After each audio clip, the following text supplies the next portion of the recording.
Guys welcome to my new vlog દોસ્તો. તો સવાર પડી ગઈ છે, ઉઠી ગયા છીએ અમે, ચા પાણી કરી નાખ્યા છે. ટિફિન તો બનાવવાનું નથી કેમ કે આજે જવાનું છે મિટિંગમાં. આજે બ્લોક રિવ્યુ મિટિંગ છે, તાલુકાના બધા કર્મચારીઓ આવશે અને જમવાનું પણ ત્યાં જ હોય છે, એટલે ટિફિન આજે લઈ જવાનું નથી. પરંતુ સ્મિતના મમ્મી અત્યારે રસોઈ બનાવે છે એમના માટે, કેમ કે એમને આંગણવાડીએ જવાનું હોય, પાછા મોડા આવે તો મોડા આવીને રસોઈ કરે, એની કરતાં અત્યારે જ રસોઈ કરીને જાશે. જો એ બતાવું તમને. પાણી મૂકી દીધું છે હીટરથી આપણે, એટલે આ તો બનાવી નાખ્યું લાગે. આ તો વાસણ ઘસાય. મેં તો કીધું બનાવતી છે એનું લઈશું. ત્યાં તો આ તો પૌવા બટેકા બનાવે છે, એટલે હાલો ત્યારે આપણે નાહીને પૌવા બટેકા ખાઈ લઈશું.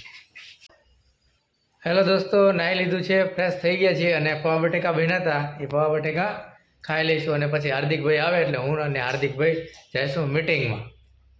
દોસ્તો જોબ ઉપર પહોંચી ગયા છીએ. મિટિંગ છે, બ્લોક રિવ્યુ મિટિંગ છે, પરંતુ વિસ્તારની અંદર એક આયુષ્યમાન કાર્ડ કાઢવાનું છે અને ઇમરજન્સી જેવું છે. ભાઈને તકલીફ છે અને પ્રાઇવેટમાં જવાનું છે, તો આયુષ્યમાન કાર્ડની એમને જરૂર છે. તો અત્યારે અમે ગામની અંદર એક આયુષ્યમાન કાર્ડ કાઢવા માટે આવ્યા છીએ. તો અમે અત્યારે કાર્ડ કાઢવા જઈશું ને ત્યાર પછી જઈશું બ્લોક રિવ્યુ મિટિંગમાં. તો અમે જો આ છે બાયોમેટ્રિક મશીન છે, જેની અંદર અંગૂઠો લઈ અને એમને કેવાયસી અપડેટ કરવાની હોય છે અને ત્યાર પછી કાર્ડ નીકળતું હોય છે. તો જાવે છીએ અત્યારે કાર્ડ કાઢવા માટે લઈને. આવું જ છે. હા, મીટિંગ જ છે 10 વાગે, એટલે હવે કીધું કાર્ડ કાઢીને જાવી.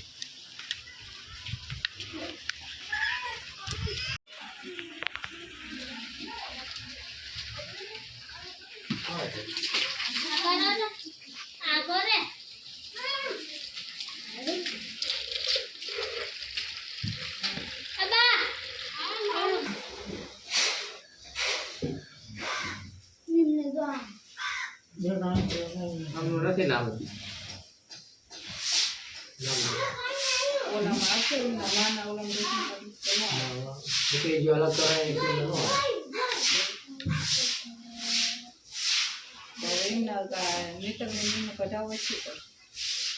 રેશન કાર્ડ અનાજ ચાલુ કરાવવું પડે. તો દોસ્તો આમાં થયું છે એવું કે ભાઈનું નામ રેશન કાર્ડ તો એમનું છે, પણ એમનું જે રેશન કાર્ડ છે એ NFSL હતી, એટલે કે એમનું કાર્ડમાં એમને છે ને રેશનિંગ મળતું નથી. જો રેશનિંગ મળતું એ લોકોને અત્યારે કાર્ડ અમે કાઢી શકીએ છીએ. જો એમને કાર્ડ કઢાવવું હોય તો આવકના દાખલા ઉપરથી કાર્ડ કઢાવવું પડે, એટલે અત્યારે એમનું NFSLમાં નામ નથી, એટલે કાર્ડ નીકળ્યું નથી. એટલે મિત્રો એવું છે કે જો તમારે આવી કોઈ તકલીફ આવી જાય, ઇમરજન્સી કાર્ડ કાઢવાનું થાય, તો તમારે ખાસ પહેલેથી આવી બધી વ્યવસ્થા કરીને રાખવી જોઈએ, જેના કારણે તાત્કાલિક દોડવું ના પડે. હાલો ત્યારે હવે બ્લોકમાં જવા નીકળી ગયા છે. આ લખતરના ખાડા ખડિયાવાળો રસ્તો છે. અમે બ્લોક ઓફિસે પહોંચી ગયા છીએ. આપણે તાલુકા પંચાયતની મિટિંગ ચાલુ થઈ ગઈ છે. સુપરવાઇઝર સાહેબનો ફોન આવી ગયો છે.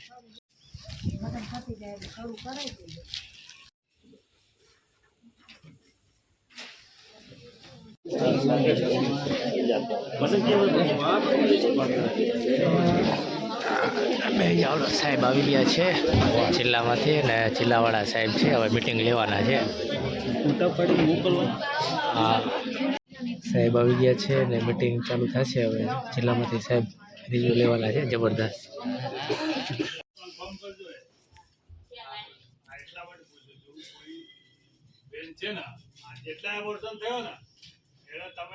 કેટલી છોકરી છે, કેટલા છોકરા છે, કેટલી વાર પ્રેગ્નન્ટ થઈ.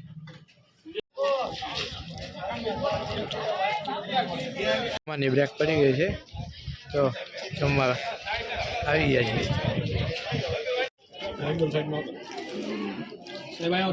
બ્રેક પડી છે મિટિંગમાં અને જમી લીધું છે. જમીને દાણાદાર ને એવું પાન મસાલા ખાવા માટે મિત્રો આવ્યા છે ઘડી.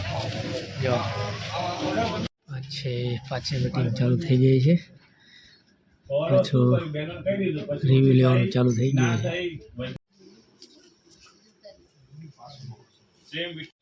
હાલો જમીને પાછી મિટિંગ ચાલુ થઈ ગઈ હતી અને પાછો ફ્રેશ થવા માટે બારે ઘડીક આવ્યો છું. અત્યારે સાહેબ મિટિંગ લઈ રહ્યા છે પાછા.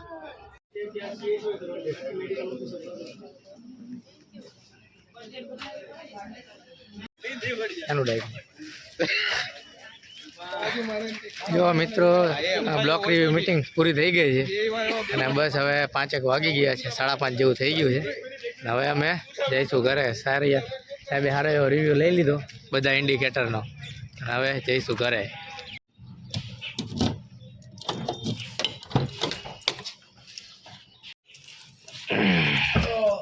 ઘરે આવી ગયા છે મીટિંગ પતાવી અને આપણે ક્યાં ગયા બધા? એટલે આ સ્મિતુભાઈ તો આયા જ છે. આ શું કરે છે?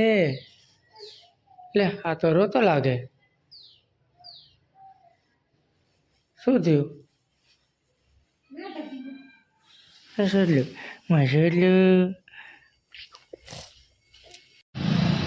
મિત્રો પગાર જમા થઈ ગયો છે. સ્મિતના મમ્મીનો પગાર જમા થઈ ગયો છે અને અત્યારે એટીએમમાં આવ્યો છું અહીંયા એસબીઆઈના. પણ એટીએમમાં ભીડ છે તો ઘડીક આપણે બહાર ઊભા રહીએ. પૈસા આવી રહ્યા છે મિત્રો, જો એટીએમમાંથી પૈસા લઈ લઈએ. પગાર જમા થઈ ગયો. જો દોસ્તો તો તૈયાર થઈ ગયા છે સ્મિત, હું અને સ્મિતના મમ્મી. તો આજે પગાર થયો છે અને હમણાંથી બહાર ગયા નથી, તો ઢોસો ખાવાની ઈચ્છા છે. તો હવે જોઈએ સુરેન્દ્રનગરમાં ક્યાં સારો ઢોસો છે, તો ઢોસો ખાવા માટે અમે જઈએ છીએ. આજે થોડુંક ઠંડી જેવું છે તો ટોપી પહેરી લીધી છે, મફલર પણ લઈ લીધું છે, કેમ કે ઘરમાં તો નથી ઠંડી લાગતી, બહારે થોડીક ઠંડી છે. તો ઠંડીમાં રક્ષણ પહેલાં આપણે મેળવી લેવું જોઈએ. હા સ્મિત, એ મૂકી દેતો. ક્યાં જવાનું? લે હમણાં તો શું કહેતો હતો? તાળું મારી દેજે. પહેલાં જઈશું એક હોસ્પિટલે એક અમારે, હા દાદા ઘરે હાલ. હોસ્પિટલે એક ફોર્મમાં સહી સિક્કા કરાવવાના છે. અમારે સ્ત્રી નસબંધીના કેસનો ટાર્ગેટ હોય છે, એટલે આપણે પ્રાઇવેટ હોસ્પિટલમાં એક ઓપરેશનનો કેસ થયો છે, એનું ફોર્મમાં સહી સિક્કા પ્રાઇવેટ હોસ્પિટલના ડૉક્ટરના લેવાના છે. એટલે પહેલાં અમે ત્યાં જઈશું. આપણે હોસ્પિટલમાં આવી ગયા છે સહી સિક્કા કરાવવા માટે. આ જો ફોર્મ છે, ફોર્મમાં સહી સિક્કા કરવાના છે.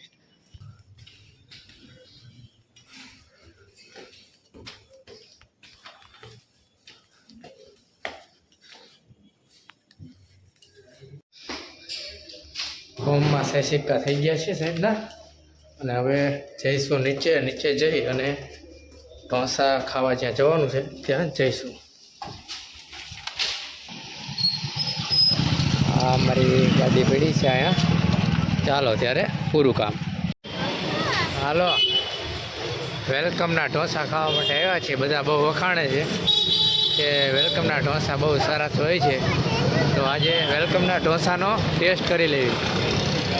બાજુ છે આ વેલડન, અહીંયા છે આ વેલકમ.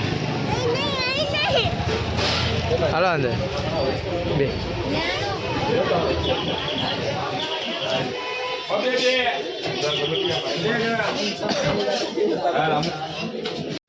આ છે વેલકમના ઢોસા રેસ્ટોરન્ટ.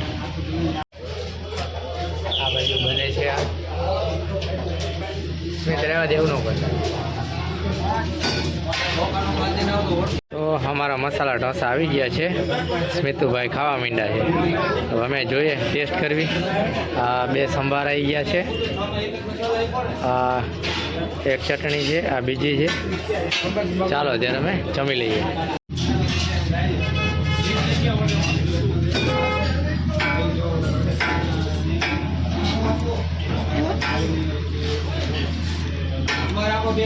સ્મિતુ માટે તો ગિફ્ટ આવી હતો જોરદાર. ટોપી જેવા મસાલા, ટોપી જેવો ઢોસા બનાવીને આવ્યો. સ્મિત માટે આપ્યો સ્પેશિયલ. વાહ, ઢોસા ખાઈ લીધા ને હવે નીકળવી છે. ઢોસા તો સારા હતા, આમ તો મજા આવ્યા હતા. તીખા કેવી તો તીખા બનાવી દે ને મોડા કેવી તો મોડા. સાદા ઢોસા હતા, મસાલા ઢોસા અમે મંગાવ્યા હતા, પણ કમ્પેરિઝનમાં સંભાર પણ સારો હતો, દહીં સારું હતું ને નડે ને એ રીતના ઢોસા હતા, તો સારા હતા, આવવું જોઈએ જમવા.